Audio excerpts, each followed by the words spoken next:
del mundo, los cristianos celebramos hoy, o recordamos hoy, mejor dicho, lo que comúnmente se conoce como Domingo de Ramos.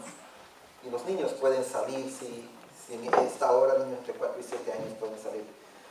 O sea que alrededor del mundo celebramos lo que comúnmente llamamos, Domingo de Ramos. Y la idea del Domingo de Ramos es recordar la entrada triunfal del Señor Jesucristo hacia Jerusalén. Y aunque no voy a predicar específicamente en el texto específico, sí vamos a pensar y a entender mejor el Domingo de Ramos. Históricamente, los israelitas estaban esperando que su Mesías viniera. Históricamente, los israelitas estaban esperando que su líder político entrara y los liberara.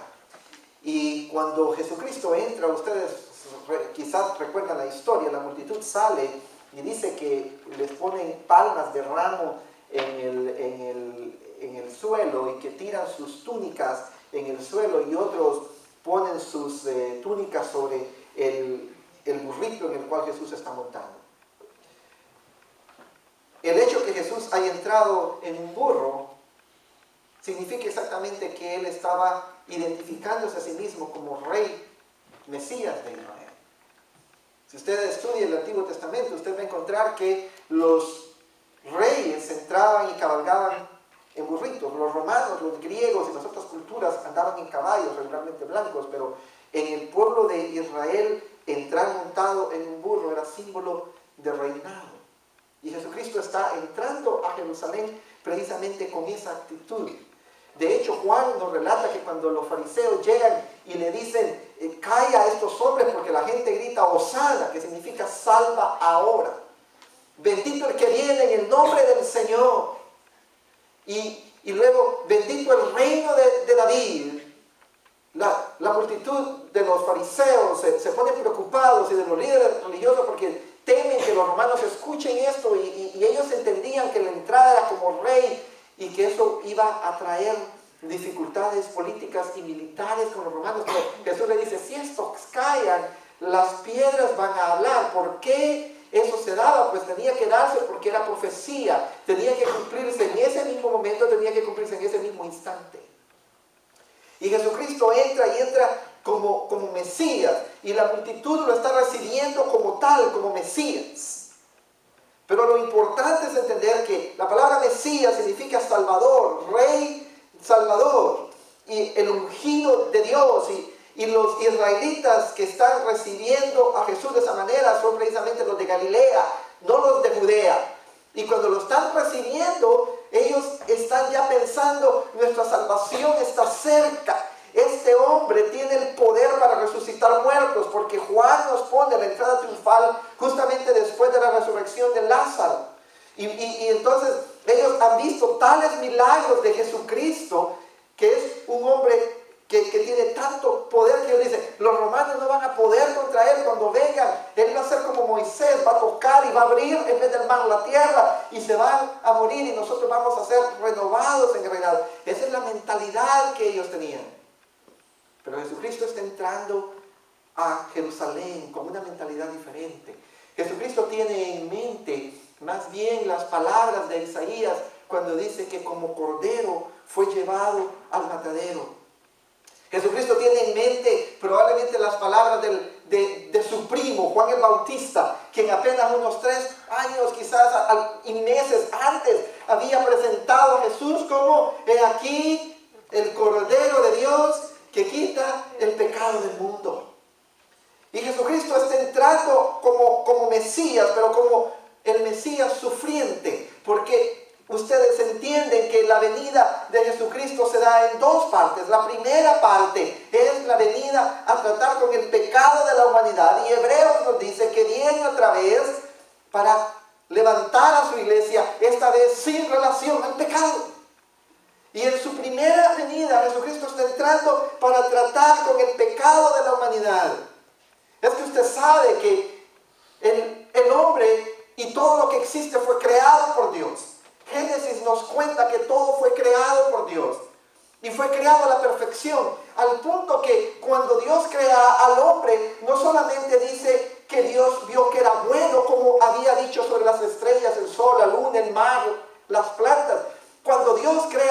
humano, cuando Dios crea a Adán y a Eva, dice que vio Dios que era bueno en gran manera. El ser humano fue creado bueno en gran manera. El ser humano fue creado de tal manera que reflejara la imagen y el carácter de Dios. Y entre eso está el aspecto de su santidad y su pureza. Y usted va a decir, ¿y qué pasó entonces? Lo que pasó es que antes de la creación del mundo material existía en el cielo un ángel que era el líder de las huestes de alabanza a Dios. Y ese se llamaba Lucifer, que significa lucero de la mañana. Y dice Isaías que Lucifer dejó entrar en su corazón el deseo, el pensamiento de ser como Dios, de usurpar el lugar de Dios. Y Apocalipsis 12 nos permite entrar un poco en lo que pasó en ese momento, cuando dice que en el cielo se dieron la lucha entre Satanás y los ángeles de Dios liderados por el arcángel Miguel. Y dice la Biblia que Satanás fue echado con un tercio de los ángeles y fue echado precisamente a la tierra. Y ustedes saben que mientras Adán y Eva fueron creados y estaban felices en el huerto, esperando y recibiendo las bendiciones de Dios, vino una serpiente, probablemente caminando para esos días, y le habló a Eva, entrándole la duda sobre lo que Dios le había dicho, y torsionando, cambiando, moviendo la palabra, el mandamiento que Dios le había dicho. Y le dice, con que Dios les ha dicho que no coman de ningún fruto del árbol, de ningún fruto de este huerto. Y Eva le dice, no, podemos comer de todos, pero de ese, del bien y del mal, Dios nos dijo que no comamos ni lo toquemos, porque entonces moriremos. Y la serpiente le dice, no le creas a Dios.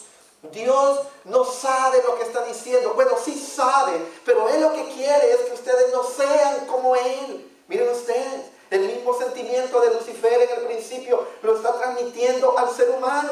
Le dice, cuando coman de ese árbol, ustedes van a ser como Dios.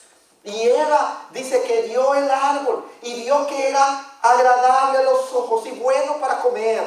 Y alzó la mano y lo agarró. En ese momento todavía no hay pecado, pero lo palpó, lo arrancó, se lo llevó a la boca. Tuvo ese momento para detener lo que iba a ocurrir, pero sin pararse, mordió de él. Y estando su marido cerca, dice que le dio también. Y entonces sus ojos fueron abiertos, no al bien, sino al mal. Porque el bien lo conocían desde el principio. Ellos no tenían que conocer el bien, porque al conocer a Dios, estaban conociendo al bien supremo. Y entonces, al desobedecer a Dios, porque no había probablemente nada mágico, ninguna sustancia mágica, como la historia de Blancanieves. El fruto no hay ningún veneno, no hay nada mágico, pero la desobediencia entra el pecado a la humanidad. Y entra el pecado de tal manera que alcanza a todas las personas que nacemos ahora, según Génesis 5, a la imagen de Adán. Y entonces, mis amados hermanos, Dios ama al ser humano, pero el ser humano se ha rebelado contra Dios, ha querido ser como Dios, ha dicho no a la obediencia a Dios. Y entonces Dios sabe que todo pecado debe de ser castigado con la muerte. Y entonces, mis amados hermanos, Dios desde el principio nos muestra la importancia de derramar la sangre como una forma de satisfacer la santa ira y las justas demandas de la ley de Dios. Y el primer ejemplo de eso lo encontramos en la historia de Caín y Abel. Dice que ambos fueron y presentaron ofrendas al Señor. Y de hecho, ahí hubo el primer animal, o el segundo animal, el primer animal sacrificado por un ser humano. ¿Y por qué dije el segundo? Porque el primero lo hizo Dios mismo. Cuando Adán y Eva pecaron, descubrieron que estaban desnudos y perdieron la comunión entre ellos y la comunión con Dios, y se escondieron y se tejieron delantales de hojas. Pero la Biblia nos cuenta que Dios les hizo quitar esos delantales de hojas y les dio pieles de animal para cubrirlos. Y desde ese momento el símbolo está claro. El símbolo es que hay un sacrificio para cubrir el pecado del hombre, del ser humano. ¿Por qué? Porque Habacuc nos enseña que Dios es demasiado santo para ver el pecado. Dice, tú eres demasiado limpio para ver el pecado. Pero Dios ama al ser humano. El corazón de Dios palpita por el ser humano. Si pudiéramos decirlo de esta manera, Dios está enamorado del ser humano. Y Dios no quiere perder su relación con el ser humano. El ser humano es quien ha dejado a Dios.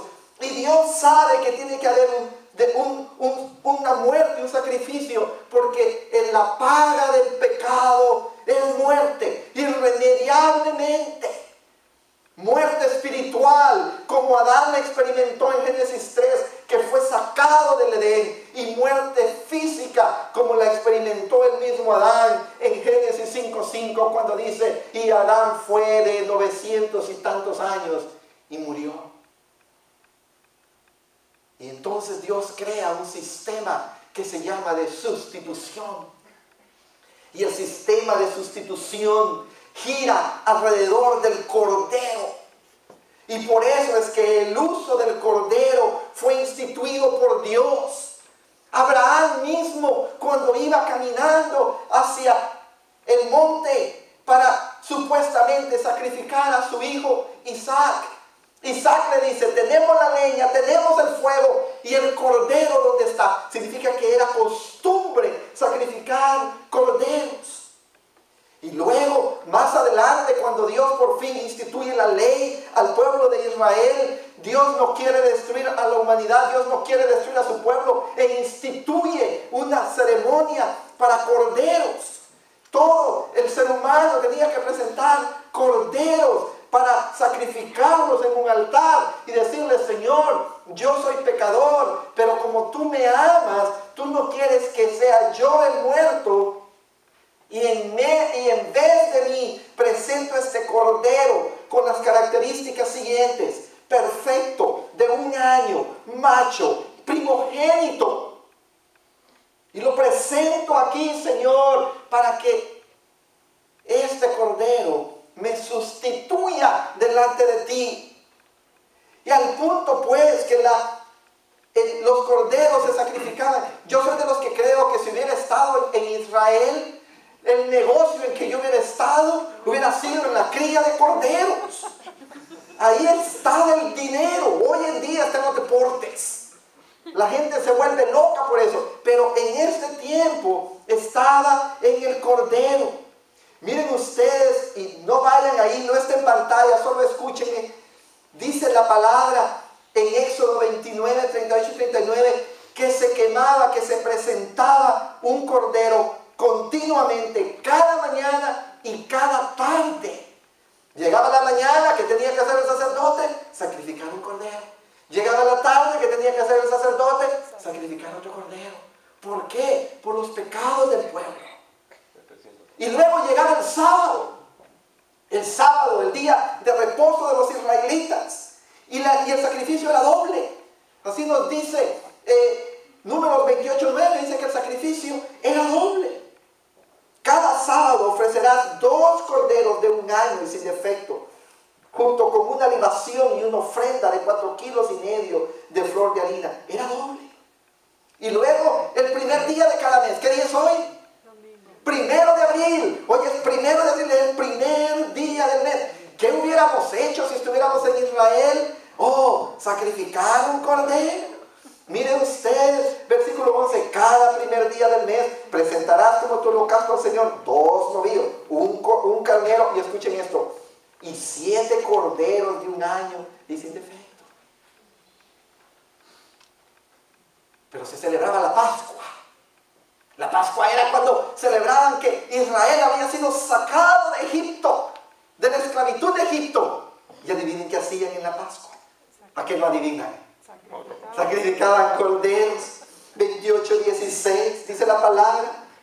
La Pascua del Señor se celebrará el día 14 del mes primero. Pero escuchen bien esto. Verso 19. Presentarás al Señor una ofrenda por fuego, un holocausto. Esto es cuando se quema el cordero. No se sacrifica, se quema. Que consistirá, muerto obviamente, no vivo. Consistirá en 2 novillos, un cornero y 7 corderos de un año. Asegúrate que los animales no tengan defecto. ¿Y saben cuándo lo hacían? Lo hacían los 7 días de la celebración. Pero había una fiesta de las semanas. A los israelitas les gustaba la fiesta. ¿Ustedes saben por qué? Porque a Dios le gustan las fiestas. A Dios le encantan las celebraciones. Yo sé lo que estoy esperando llegar al cielo, porque mucha gente cree que en el cielo el mundo va a estar aburridísimo. El Dios que me presenta la Biblia no es aburrido. Le encantan las fiestas, pone fiestas, Él hace fiestas. Yo estoy seguro que vamos a tener muchas fiestas. ¿Sí? La de anoche fue fenomenal. La comida estuvo exquisita. Para los que se lo perdieron, pues hubo más para mí. Pero déjenme decirle algo. En el cielo va a haber una comida mucho más rica todavía. Va a ser mucho más hermosa. Y en la fiesta de las semanas, adivinen qué hacían. ¿A qué no adivinen qué hacían en la fiesta de las semanas? Escuchen lo que hacían en la fiesta de las semanas. Estoy leyendo Números 28. Y solo lo estoy leyendo muy rápidamente, muy por encima. Verso 26 dice: durante la fiesta de las semanas presentarás al Señor una ofrenda de grano nuevo en el día de las primicias y celebrarás también una fiesta solemne. Ese día nadie realizará ningún tipo de trabajo. Eso se me gusta, ¿verdad? Ofrecerá 2 novillos, un carnero, 7 machos cabríos de un año como holocausto de aroma grato al Señor. Y luego en la fiesta de las trompetas. Hay una fiesta de las trompetas. Y el que no adivina qué hacían en la fiesta de las trompetas. El día primero del mes séptimo celebrarás una fiesta solemne y nadie realizará ningún trabajo. Hombre, yo debía haber sido israelita. Ese día se anunciará con toque de trompetas. Como holocausto de aroma grato al Señor ofrecerás un novillo, un carnero y 7 corderos de un año y sin defecto. Pero llegaba el día de la expiación. La expiación es cuando uno va a pedir perdón por sus pecados. Expiar es limpiar, es lavar, eso significa la palabra. Ya que no adivinen qué hacían. ¿Alguien se atreve a adivinar qué hacían? El día 10 del mes séptimo celebrarás una fiesta solemne. En ese día se ayunará y nadie realizará ningún trabajo. Como holocausto de aroma grato al Señor presentarás un novillo, un carnero y 7 corderos de un año. ¿Recuerdan ustedes que el 7 es el número del Señor, el número perfecto? Mis amados hermanos, había una fiesta de los tabernáculos. Vivían como en tiendas de campaña. Ya que no adivinan qué hacían. ¿A qué no adivinan qué hacían? No iban al estadio a ver jugar. No iban a dormir. Yo les digo qué hacían. Esto está difícil. Averiguar qué hacían en el día. Como holocausto presentado por fuego de aroma grato al Señor ofrecerás 13 novillos, 2 carneros, 14 corderos de un año que no tenían defecto. ¿Se fijan ustedes la línea que está siguiendo? Siempre hay sustitución. Y el animal central es el cordero. Y la característica fundamental es que tenía que ser sin defecto. Es que cada uno de esos corderos, es todo el ceremonial de cordero, apunta a lo que Juan dijo. He aquí el cordero de Dios que quita el pecado del mundo. Por eso cuando Jesucristo entra a Israel, no entra como el rey que va a gobernar políticamente Israel en ese momento. Jesucristo entra como el rey que va a morir por los pecados del pueblo, porque Él es el cordero por excelencia, el único perfecto, capaz de presentar un sacrificio por todos los seres humanos, pero no por Él. Porque Él es el sumo sacerdote. Él es el sumo mediador, intermediario, porque los sacerdotes de Israel presentaban los sacrificios, pero primero, antes de presentar el cordero por el pecado del pueblo, presentaban el cordero por el pecado de ellos mismos, porque ellos eran pecadores, tal como somos nosotros. Pero cuando Jesucristo entra a la ciudad de Jerusalén, Él sabe que ha vivido en perfección. Él sabe que fue concebido virginalmente por medio del Espíritu Santo en la Virgen María. Y Él sabe que desde ese momento ha vivido sin pecado. Y Él sabe que a donde va no es al trono, sino Él va a la cruz. Porque Él es el Cordero de Dios que quita, que perdona pues el pecado del mundo. Y quizá usted se pregunte, ¿y por qué tal necesidad de tantos sacrificios? ¿Por qué tantos animalitos muertos? Gracias, yo creo de que Dios hizo esto en este tiempo, porque se imaginan hoy a los que andan peleando por los derechos de los animales, aunque abortan niños, a eso nadie les importa, pero los derechos de los animales ahí sí mueren por eso. Dios lo hizo en otro momento, en el momento exacto. Pero ¿por qué era necesario? Pues era necesario porque el pecado, ¿se acuerdan de Adán y Eva en el Edén? De ellos nos ha venido a todos y cada uno de nosotros. Nacemos separados de Dios. Hay gente que dice, oh, mira este bebecito, tiene una hora de nacido. Ese bebecito con una hora de nacido es tan pecador como cualquiera de nosotros. Pero no ha hecho nada, bebé. No ha hecho nada. Es que nosotros no somos pecadores porque hagamos algo. Nosotros hacemos el pecado porque por naturaleza somos pecadores. Nacemos separados de Dios. No nacemos en comunión con Dios. Pero Dios nos ama tanto que Él ha mandado el medio para que nuestro pecado tenga, y aquí les voy a decir dos palabras. La primera es propiciado. Repítalo conmigo, propiciado. Les garantizo que no es mala palabra, ¿ok? ¿Y cómo se come eso? Cuando la Biblia habla de propiciación, las nuevas versiones, con todo lo que me gustan, ya no usan esa palabra. Equivocadamente no la usan. Porque el sacrificio de Cristo lo primero que hace es calmar la ira santa de Dios. Dios tiene ira. La diferencia de la ira de Dios con la ira nuestra es que la ira de Dios es santa, la ira de Dios es pecaminosa. La ira de nosotros es pecaminosa. La ira de Dios no conoce el pecado, nosotros es motivada por el pecado. Nosotros nos enojamos porque las cosas no salen como nosotros decimos. Dios se enoja porque su perfecta santidad ha sido insultada. Cuando pecamos es como que si agarramos lodo y se la tiramos a la santidad exclusiva de Dios. La palabra santo no solamente significa puro, significa único en su género. El totalmente diferente. Levanten la mano todos los hombres de la iglesia. A ver, hombres, a ver que están despiertos, levanten la mano. Muy bien, bájenla, por favor.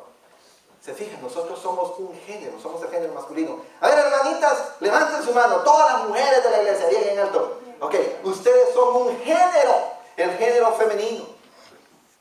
Y en todo hay muchos de uno, ¿cierto o no?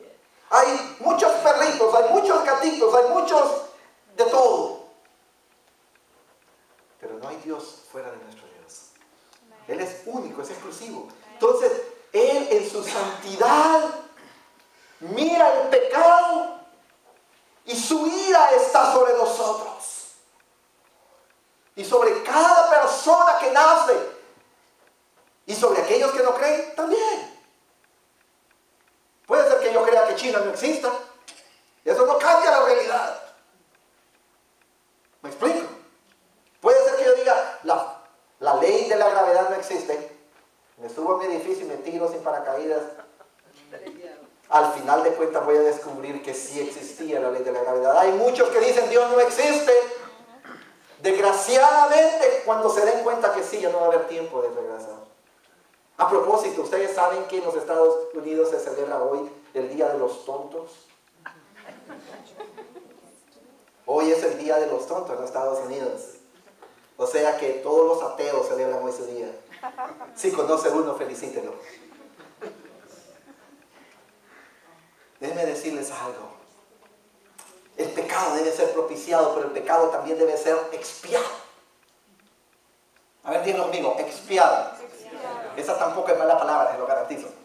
Eso significa que el pecado debe ser lavado. Una cosa es el sacrificio de Cristo satisface la santa ira de Dios, pero también nos limpia de todo pecado. Primera de Juan 1:9. Si confesamos nuestros pecados, Él es fiel y justo para perdonar nuestros pecados y limpiarnos, expiarnos de toda maldad. ¿Están conmigo, hermanos? Yo no sé ustedes, pero si esto no nos llena de gozo, si esto no nos pone la piel de gallina, decimos en mi país, yo ya no sé qué nos va a hacer. A veces nos enojamos, nos emocionamos más con un gol de Ronaldo que con que nos diga que Cristo nos ha lavado de nuestros pecados. No perdamos la perspectiva, hermanos. No perdamos la perspectiva. Esto es fenomenal. Esto es el Dios hecho hombre para entrar en Jerusalén en un domingo de Ramos, para morir en la cruz del Calvario y presentar un sacrificio tal para que yo, el pecador miserable, únicamente merecedor de la muerte y del castigo eterno, Ramón Osorio, pueda hoy decir que ha sido adoptado como hijo de Dios. Yo no sé ustedes, pero esto va más allá. Sí, es un aplauso, Señor, no hay problema. Nadie los va a estar persiguiendo aquí por eso, pero tampoco nadie los va a estar presionando a que lo hagan, ¿cierto? Déjenme decirle algo. Esa es la necesidad del Cordero para reconciliarnos con Dios. Pero hay un tercer punto. Y con esto terminamos en esta mañana. Y es que la persona de Cristo es el Cordero de Dios. Dios instituyó el ritual del Cordero. La necesidad del Cordero es el pecado nuestro. Y la persona de Cristo es el Cordero de Dios. Miren ustedes lo que dice Primera de Juan, capítulo 2, versículo 1 y 2. No me acuerdo si está en pantalla, yo creo que sí. Allá me dice Iván que sí está. Gracias. O sea, no estoy diciendo que no sé si está ahí, pero es que no me acuerdo que lo puse. ¿No? Hoy tuve que escribir mi nombre para ponerme de ejemplo. Hay poco, ¿no?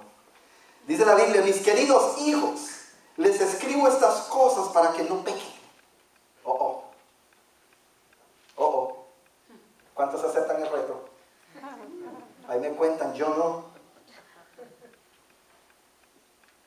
Pero si alguno peca,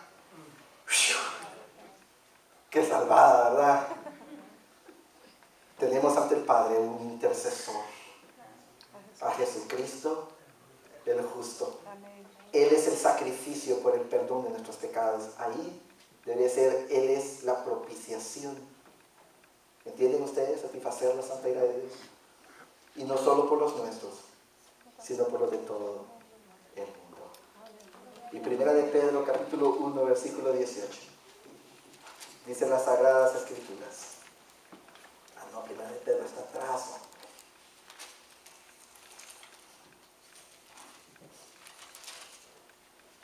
18 al 21. Dice la palabra del Señor. Como bien saben ustedes, fueron rescatados de la vida absurda que heredaron de sus antepasados. No vayan a llamar a sus padres y decirle, papá, es culpa de ellos, porque ellos también la heredaron de sus antepasados y así sucesivamente hasta que llegamos a Adán. Correcto, así que no tienen que hacer esa llamada. El precio de su rescate no se pagó con cosas perecederas como el oro o la plata, sino con ¿qué? Con la preciosa sangre de Cristo, como de un cordero sin mancha y sin defecto. ¿Se acuerdan ustedes de todos los corderos del Antiguo Testamento? Cristo es nuestro cordero. Cristo, a quien Dios escogió antes de la creación del mundo.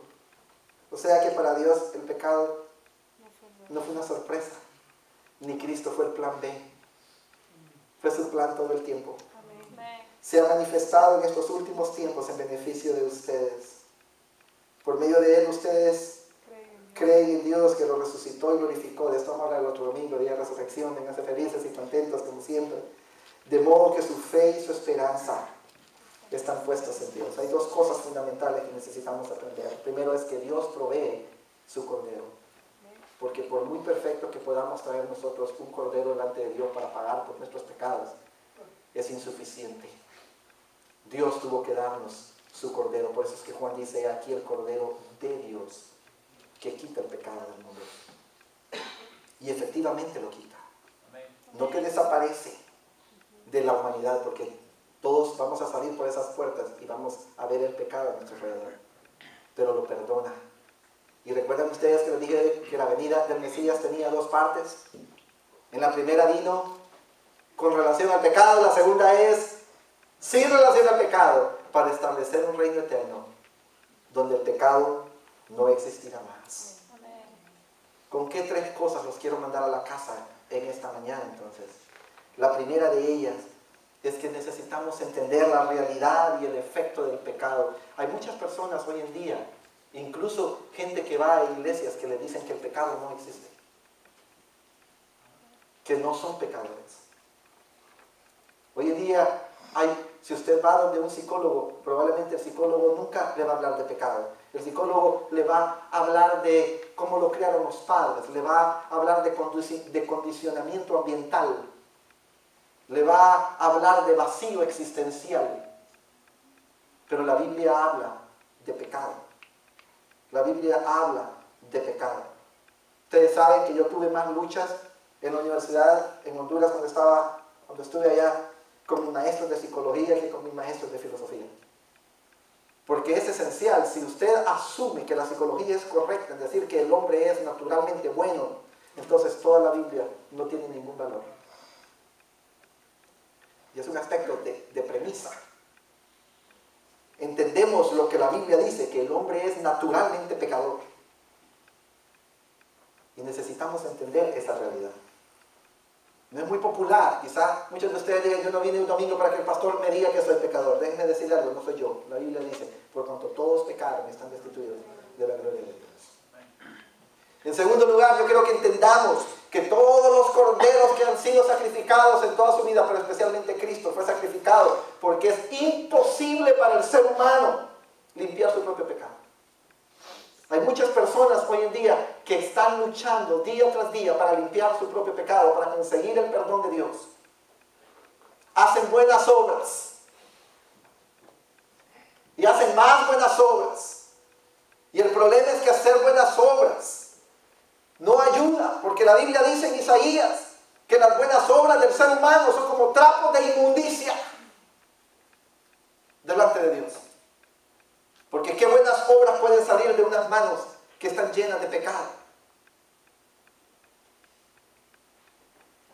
Tiene que haber un cambio en la naturaleza para que haya buenas obras. Y ese cambio de naturaleza es la tercera realidad que necesito que aprendamos en esta mañana. Y es la necesidad de venir a Cristo como nuestro único y suficiente sacrificio por el pecado. Aparte de Cristo no hay salvación. No es la iglesia católica, no es la iglesia bautista, no es la iglesia sutanita o menganita, no es el pastor, no es el sacerdote, no hay salvación aparte de Cristo. No hay salvación aparte de Cristo. En ninguna iglesia, en ninguna religión, en ninguna denominación. Y aquí, pastor, tampoco. Cristo y Cristo solamente. Amén. Parte de Cristo, no hay nada. Y Hebreos capítulo 9, versículo 12, nos dice la palabra: entró una sola vez y para siempre en el lugar santísimo. No lo hizo en 1914, como dice el movimiento adventista, ¿sí? Lo hizo cuando resucitó y fue levantado al cielo. Una sola vez y para siempre en el lugar santísimo. No lo hizo con sangre de machos, cabrillos y becerros, sino con su propia sangre, logrando así un rescate eterno. Y luego el versículo 15, por eso Cristo es mediador de un nuevo pacto, para que los llamados reciban la herencia eterna prometida, ahora que Él ha muerto para liberarnos de los pecados cometidos bajo el primer pacto. ¿Usted quiere tener una relación con Dios? Es por medio de Cristo. No es por medio de buenas obras, no es por medio de quien conoce, no es por medio de qué hacer, es por medio de Cristo. ¿Usted entiende esta mañana que desde que nacemos enemigos de Dios? Y que todos los sacrificios del Antiguo Testamento apuntan a una sola persona, al Cordero de Dios, que quita el pecado del mundo. Dios nos ama. ¿Cómo puede amarnos? Me dirá alguien, si Dios manda a la gente al infierno. Dios no manda a la gente al infierno. La gente solita se agarra de la mano y dice, no, Dios, yo no quiero tener nada contigo, yo me voy al infierno, aquí estoy mucho mejor, lejos de ti.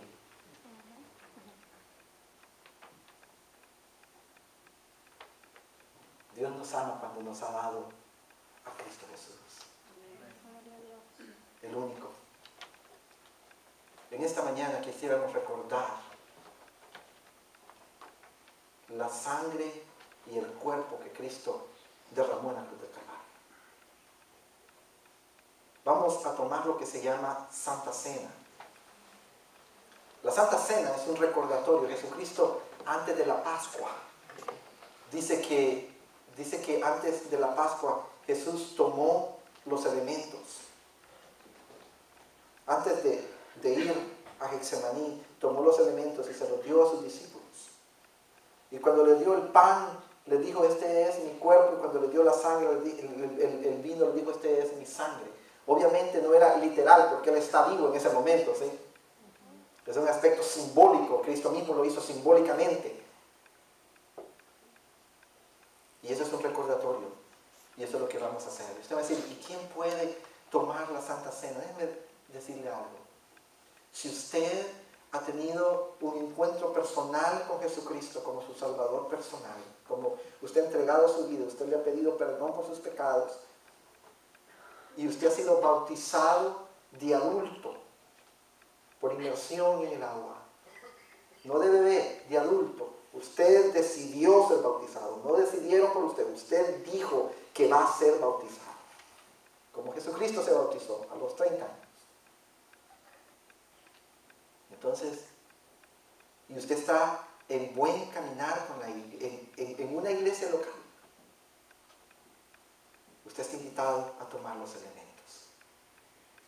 Si usted no llena uno de estos requisitos, no se sienta desechado o despreciado, por el contrario, use esta oportunidad quizás para dar el primer paso. Quizá usted no ha aceptado a Cristo en su corazón, no ha pedido perdón por sus pecados a Cristo, no le ha dicho a Cristo que venga a su corazón. Mientras los hermanos pasan y toman los elementos, quizá usted ahí en su propio lugar inclina su rostro y dice, Señor, perdóname mis pecados, límpiame de toda maldad. Quizá usted ya ha entregado su vida a Cristo, pero no se ha bautizado. Venga y hable conmigo. Qué precioso sería que el domingo de resurrección, el siguiente domingo 8 de abril, sea su día de bautismo. Tenemos el culto y nos vamos de aquí nomás a la par y lo bautizamos y entra a la comunión de los santos. Aquellos que sienten en su corazón que están listos, yo les voy a pedir que pasen por favor al frente y que vengan a tomar los elementos. Hagan una fila y por favor regresen a sus asientos con los elementos. No lo coman ni lo beban antes, lo vamos a hacer todos juntos, como nos enseña la palabra del Señor. Y por favor no platiquen entre ustedes, por el contrario, hagan de este un tiempo de gran reverencia, oren al Señor, tomen los elementos y váyanse en silencio a su lugar y oren, y si usted no lo va a tomar hoy, ore y póngase a cuentas con el Señor. Usted ha venido a esta iglesia con un solo objetivo, de tener un encuentro con Dios. Usted no vino por ninguna otra cosa, usted vino a tener un encuentro con el Señor. Y le voy a rogar que lo tenga, que tenga ese encuentro con Dios, que ore, que traiga a su vida. Y si el Señor le está mostrando cosas por las cuales usted tiene que arrepentirse en esta hora, hágalo por favor. No endurezca su corazón.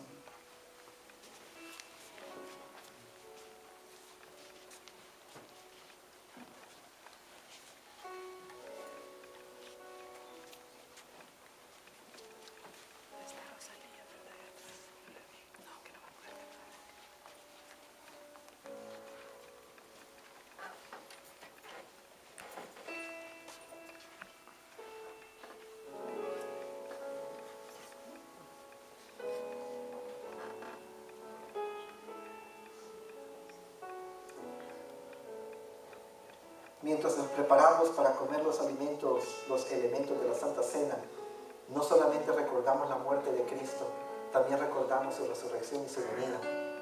Porque dice la palabra que Cristo les ordenó a sus discípulos que hicieran esto hasta su regreso.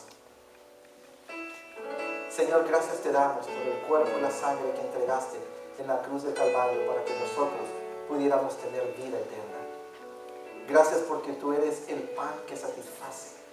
Y gracias te damos, Señor, porque tú eres la sangre que limpia. Te alabamos y bendecimos en el nombre de Jesús. Y comamos los alimentos, los elementos en esta mañana.